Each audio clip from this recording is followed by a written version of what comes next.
இப்போ நீங்க ஒரு தேர்வுக்கு தயாராயிட்டு இருக்கீங்கன்னு எங்களுக்கு நல்லாவே தெரியும். அதனால குறுகிய நேரத்துல மிக தெளிவா பாடங்களை புரிஞ்சுக்கணும் அப்படிங்கிற நோக்கத்தோட தான் இந்த ஆழமான அலசலை நீங்க கேட்டுட்டு இருக்கீங்க. ஆமா, அதனாலதான் இது ஒரு சாதாரணமான கலந்துரையாடல் கிடையாது. உங்களுக்கு கொடுத்திருக்க PDF குறிப்புகளை அடிப்படையா வச்சு உங்களுக்காகவே பிரத்யேகமா வடிவமைக்கப்பட்ட ஒரு முழுமையான ஆடியோ கையேடு, அதாவது ஒரு ஆடியோ ஹேண்ட் அவுட். கண்டிப்பா. இன்னைக்கு நாம 6ஆம் வகுப்பு தமிழ் 3ஆம் பருவத்தில் இருக்கிற 2 மிக முக்கியமான கவிதை பேழைகளை முழுமையா அலச போறோம். ஒன்னு தாயுமானவர் எழுதின பராபரக் கண்ணி, இன்னொன்னு கலில் கிப்ரான் எழுதின நீங்கள் நல்லவர். இந்த ஆடியோ கையேட்டோட முக்கிய நோக்கமே உங்களுக்கு தரப்பட்டிருக்கிற குறிப்புகளை அப்படியே ஒரு பாடப்புத்தகம் மாதிரி வாசிக்கிறது கிடையாது. தேர்வுக்கு படிக்கிற உங்களுக்கு இந்த தகவல்களை எப்படி எளிதா நினைவுல வச்சுக்கிறது, அதுக்கான யுக்திகள் என்ன அப்படிங்கறத நாங்க சொல்ல போறோம். அதாவது அந்த வரிகளுக்கு பின்னாடி ஒளிஞ்சிருக்க ஆழமான அர்த்தங்களை ஒரு கதை மாதிரி நாம விளக்க போறோம் இல்லையா? மிகச்சரியா சொன்னீங்க. குறிப்புகளை மனப்பாடம் செய்யறதை விட அதோட உள்ளர்த்தத்தை புரிஞ்சுக்கிட்டா தேர்வில் எந்த கோணத்துல கேள்வி வந்தாலும் உங்களால ரொம்ப எளிதா விடையளிக்க முடியும். நீங்க இதை கேட்டுட்டு இருக்கும் போதே உங்க மனசுல ஒரு தெளிவான பாடக்குறிப்பு தானாவே பதிவாயிடும். கேட்கவே ரொம்ப உற்சாகமா இருக்கு. சரி, இத கொஞ்சம் விரிவாக பார்க்கலாம். முதல்ல தாயுமானவரோட பராபரக் கண்ணி. இந்த பாடலோட வரிகள் ரொம்ப ஆழமானவை. நான் அந்த வரிகளை படிக்கிறேன், நீங்களும் மனசுக்குள்ள பின்தொடர்ந்துட்டே வாங்க. படிங்க, கேப்போம். தம்முயிர் போல எவ்வுயிரும் தானென்று தண்டருள் கூற செம்மையருக்கு ஏவலென்று செய்வேன் பராபரமே, அன்பர் பணி செய்ய எனையாளாக்கி விட்டுவிட்டால் இன்ப நிலை தானே வந்து எய்தும் பராபரமே, எல்லாரும் இன்புற்றிருக்க நினைப்பதுவே அல்லாமல் வேறொன்றும் அறியேன் பராபரமே. ஆஹா, வரிகளை கேட்கும்போதே மனசுக்கு ரொம்ப அமைதியா இருக்கு. ஆமா, ஆனா இதுக்கான உண்மையான விளக்கம் என்ன? தேர்வுக்கு எந்த அளவுக்கு நாம இதை புரிஞ்சுக்க வேண்டியிருக்கு? ரொம்ப அருமையான கேள்வி. இதை நாம ஒரு 3 பகுதியா பிரிச்சு புரிஞ்சுக்குவோம். முதல் 2 வரிகள்ல எல்லா உயிர்களையும் தம் உயிராக நினைக்கும் சான்றோர்களுக்கு தொண்டு செய்யணும்னு கவிஞர் சொல்றாரு. ஓ, எல்லா உயிர்களையும் தம் உயிராக நினைக்கணும். ஆமா. அடுத்த 2 வரிகள்ல அப்படிப்பட்ட சான்றோர்களுக்கு தொண்டு செய்ய தன்னை ஆளாக்கிட்டா போதும், வேற எந்த வரமும் வேண்டாம், இன்பம் அப்படிங்கிறது தானாகவே வந்து சேரும்னு சொல்றாரு. இறுதியா எல்லாரும் இன்பமாக வாழணும், அதை தவிர வேற எதையும் நான் நினைக்க மாட்டேன்னு முடிக்கிறாரு. இப்போ புரியுது. இத நாம கவனிக்க வேண்டியது, இன்பம் அப்படிங்கிறது நம்ம தேடி போறது கிடையாது. மத்தவங்களுக்கு தொண்டு செய்யும் போது அது தானாகவே வந்து சேரும் ஒரு நிலை. இததான் தாயுமானவர் வலியுறுத்துறாரு. கரெக்ட். இன்பத்தை நாம தேட வேண்டியதில்ல, அது ஒரு பக்க விளைவு மாதிரி தானாகவே வரும். இப்போ இதுல பயன்படுத்தி இருக்கிற வார்த்தைகள் இருந்துதான் தேர்வில் அதிகமா சொற்பொருள் கேள்விகள் வரும். அப்போ அந்த வார்த்தைகளுக்குள்ள இருக்கிற அர்த்தங்களை எப்படி உள்வாங்கிறதுன்னு பார்க்கலாம். கண்டிப்பா. அந்த சொற்களை பிரிச்சு நெஞ்சில நிறுத்திக்கலாம். முதல்ல தண்டருள், இத தன் கூட்டல் அருள் அப்படின்னு பிரிக்கலாம். தன்மை அப்படின்னா குளிர்ச்சி. ஆக தண்டருள் அப்படிங்கிறது குளிர்ந்த கருணை. உலகம் துன்பங்களால வெப்பமடைஞ்சு கிடக்கும்போது சான்றோர்களோட கருணை தான் அதை சாந்தப்படுத்தும். குளிர்ந்த கருணையா இருக்கு. ரொம்ப அழகா சொன்னீங்க. அடுத்ததா கூற அப்படிங்கிற சொல். இதோட பொருள் மிகுதி. அப்புறம் செம்மையருக்கு அப்படிங்கிற வார்த்தை சான்றோருக்கு அப்படிங்கறத குறிக்குது. அதாவது செம்மையான சரியான மனநிலை கொண்டவங்க. அப்போ ஏவல் அப்படின்னா தொண்டுன்னு அர்த்தம் வருமா? ஆமா, ஏவல்னா தொண்டுதான். அப்படி என்றால் பாடனோட முடிவில் வர பராபரமே அப்படிங்கிற வார்த்தையோட அர்த்தம் என்ன? அது இறைவனை குறிக்குதா? மிகச்சரியா கேட்டீங்க. பராபரமே அப்படிங்கிறது மேலான பொருளே, அதாவது சுப்ரீம் பீயிங் அப்படின்னு சொல்றத குறிக்கும் சொல். அத எந்த ஒரு குறிப்பிட்ட உருவத்தோடும் சுருக்கிடாம எங்கும் நிறைஞ்சிருக்க ஒரு மேலான சக்தி அப்படிங்கிற அர்த்தத்துல தாயுமானவர் பயன்படுத்துறாரு. ரொம்ப தெளிவா இருக்கு. இன்னும் சில சொற்களை பார்த்திடலாமா? பார்க்கலாம்.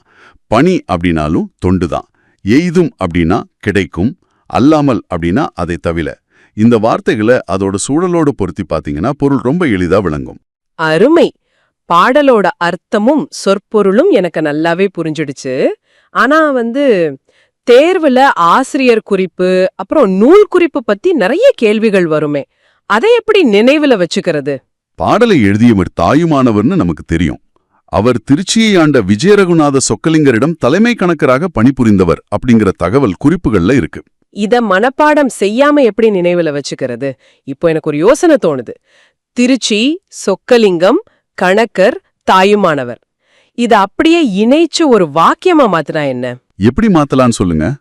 திருச்சியில் சொக்கத்தங்கம் போல கணக்கு பார்த்தவர் தாயுமானவர் அப்படின்னு நினைவுல வச்சுக்கிட்டா நல்லா இருக்கும்ல. வாவ், இது ஒரு மிகச்சிறப்பான நினைவாற்றல் யுக்தி, அதாவது நிமோனிக். இந்த மாதிரி நமக்கு தெரிஞ்ச வார்த்தைகளை வச்சு ஒரு குறியீட்டை உருவாக்கிக்கிறது தேர்வில் பெரிய அளவில் உங்களுக்கு உதவி செய்யும். ஆமா, சொக்கத்தங்கம் அப்படிங்கிற வார்த்தையிலிருந்து சொக்கலிங்கம் அப்படிங்கிறது எளிதா நினைவுக்கு வந்துடும். இதோட நூல் குறிப்பையும் நாம இணைச்சு பார்க்கணும். கண்டிப்பா. இந்த நூல் தாயுமானவர் பாடல்கள் அப்படின்னு அழைக்கப்படுது. இந்த நூலுக்கு இன்னொரு மிகப்பெரிய சிறப்பு பேரும் இருக்கு. இது தமிழ் மொழியின் உபநிடதம் அப்படின்னு போற்றப்படுது. உபநிடதம் அப்படின்னா மிக உயர்ந்த தத்துவங்களை சொல்ற நூல் இல்லையா? ஆமா, தாயுமானவர் பாடல்களை தமிழ் மொழியின் உபநிடதம்னு சொல்றதுக்கு காரணமே அதோட ஆழமான கருத்துகள் தான். இதையும் மறக்காம இருக்க நான் ஒரு யுக்தி சொல்லட்டுமா? தாயின் வார்த்தைகளே குழந்தைகளுக்கு முதல் உபநிடதம் அப்படின்னு இணைச்சு நினைவில் வச்சுக்கலாம். தாய் அப்படின்னா தாயுமானவர், உபநிடதம் அப்படின்னா தமிழ் மொழியின் உபநிடதம். ரொம்ப அருமையான தொடர்பு. அதே போல இலக்கண குறிப்பிலையும் ஒரு முக்கியமான விஷயம் இருக்கு. இந்த பாடலோட தலைப்பு பராபர கண்ணி. இதுல கண்ணி அப்படின்னா என்னன்னு தேர்வுல கேட்கிற வாய்ப்பு இருக்கு. கண்ணி அப்படிங்கிறது 2 அடிகள்ல பாடப்படும் ஒரு பாடல் வகையானே. மிகச்சரி. இதையும் நாம் ஒரு குறியீடா மாத்தலாம். மனிதர்களுக்கு முகத்துல கண்கள் 2 இருக்கிற மாதிரி தமிழ் கவிதையில கண்ணியும் 2 அடிகளை கொண்டதுன்னு நினைவில் பதிய வச்சுக்கலாம். ஆஹா, கண்கள் 2, கண்ணியும் 2. இதை இனி யாருமே மறக்க மாட்டாங்க. சரி, இப்ப நாம அடுத்ததா கடல் கடந்து ஒரு இலக்கிய பயணம் செல்வோமா?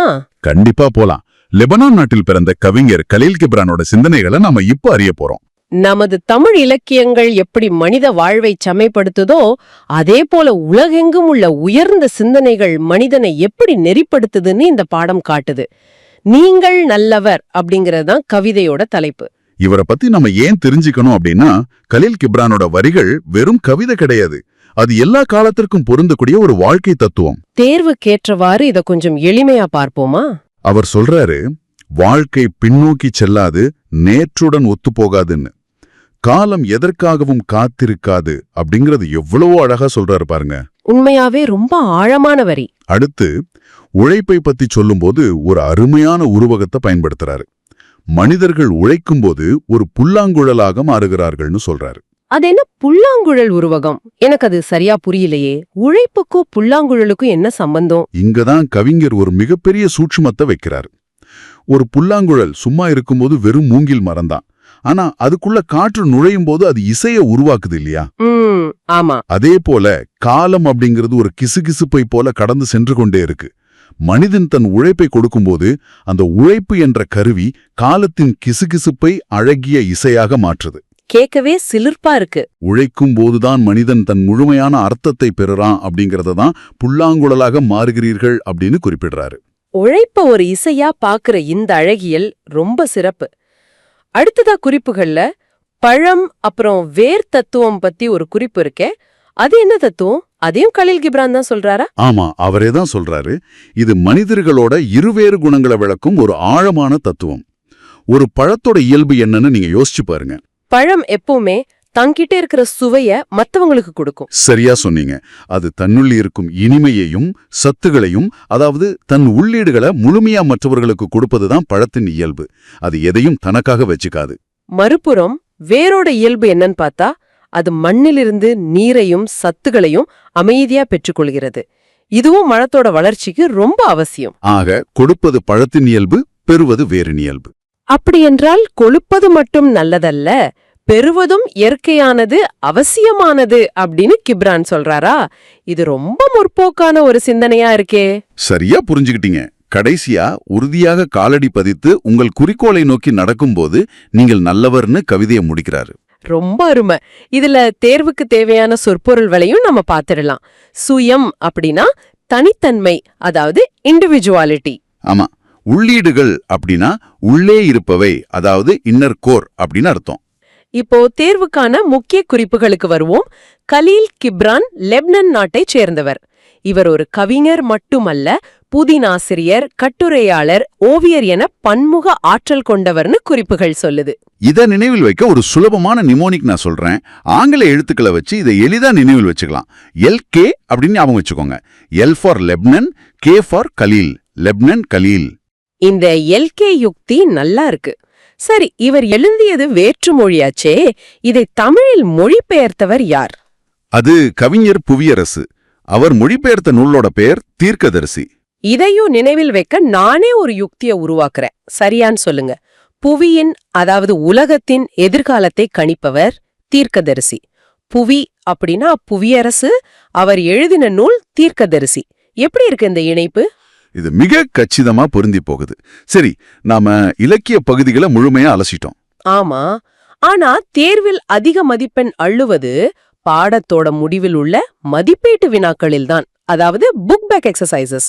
அதுல எந்த சந்தேகமும் வராதபடி அதுக்கான காரண காரியங்களை பார்த்திருவோம். கண்டிப்பா. இலக்கணம் என்றாலே மாணவர்களுக்கு ஒரு விதமான பயம் இருக்கும். ஆனா அதை நம் அன்றாட உச்சரிப்போட ஒப்பிட்டு பார்த்தா ரொம்ப எளிதா புரியும். சரி, பிரித்து மற்றும் சேர்த்து எழுதுக பகுதியை பார்ப்போம். தம் கூட்டல் உயிர் அப்படிங்கறத சேர்த்து எழுதுனா தம் உயிர் அப்படின்னு வருது. இலக்கண விதிகளின்படி நிலைமொழியின் ஈற்றுமையும் வருமொழியின் முதல் உயிரும் சேரும்னு புத்தகத்துல இருக்கும். ஆனா இத மனப்பாடம் செய்யாம எப்படி புரிஞ்சுக்கலாம்னு நினைக்கிறீங்க? நாம சொல்லித்தான் பார்க்கணுமா? ஆமா, நீங்க தம் மற்றும் உயிர் அப்படிங்கிற 2 வார்த்தைகளையும் வேகமா சொல்லி பாருங்க. தம்முயிர், தம்முயிர். உங்க உதடுகள் தானாகவே அந்த ம் அப்படிங்கிற ஒலிய அடுத்த சொல்லோடு இணைச்சிரும். ஓ, இதுதான் தமிழ் இலக்கணத்துல உடல் மேல் உயிர் வந்து ஒன்றுவது இயல்பே அப்படின்னு விதியா வச்சிருக்காங்களா? மிகச்சரி. இது ஒரு கடினமான விதி கிடையாது. நமது வாயோட இயற்கையான அசைவுதான். இப்படி பார்த்தால் இலக்கணம் அப்படிங்கிறது நம்ம அன்றாட பேச்சின் பிரதிபலிப்பு தான் அப்படின்னு நல்லா புரியுது. அப்படி என்றால் இன்புற்று கூட்டல் இருக்க அப்படிங்கறத வேகமா சொல்லும்போது அது தானாகவே இன்புற்று இருக்க அப்படின்னு மாறிடும் இல்லையா?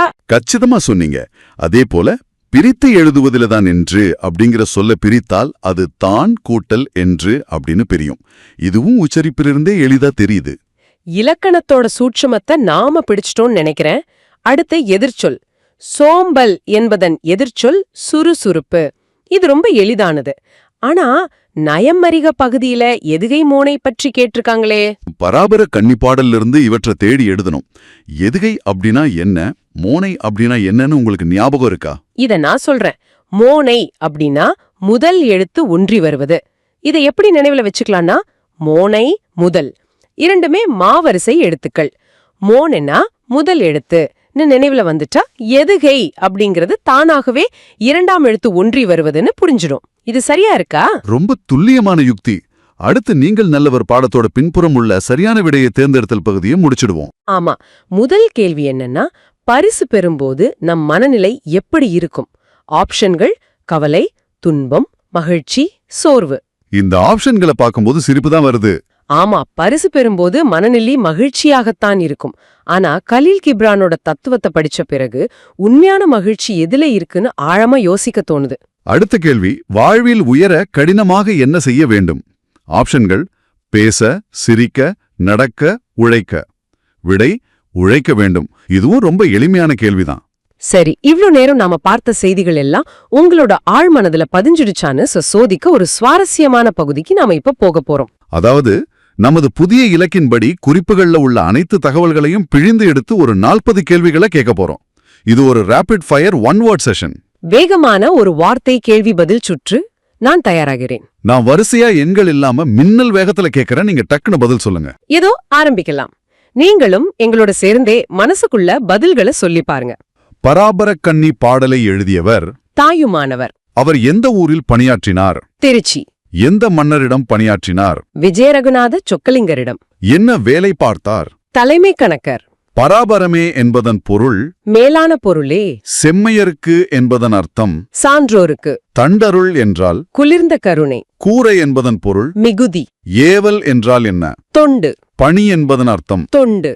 எய்தும் என்றால் கிடைக்கும். அல்லாமல் என்பதன் பொருள் அதைத் தவிர. தமிழ் மொழியின் உபநிடதம் என்று அழைக்கப்படும் நூல். தாயுமானவர் பாடல்கள். கண்ணி என்றால் என்ன? 2 அடிகளில் பாடப்படும் பாடல் வகை. நீங்கள் நல்லவர் பாடலை எழுதியவர் கலீல் கிப்ரான். அவர் எந்த நாட்டைச் சேர்ந்தவர்?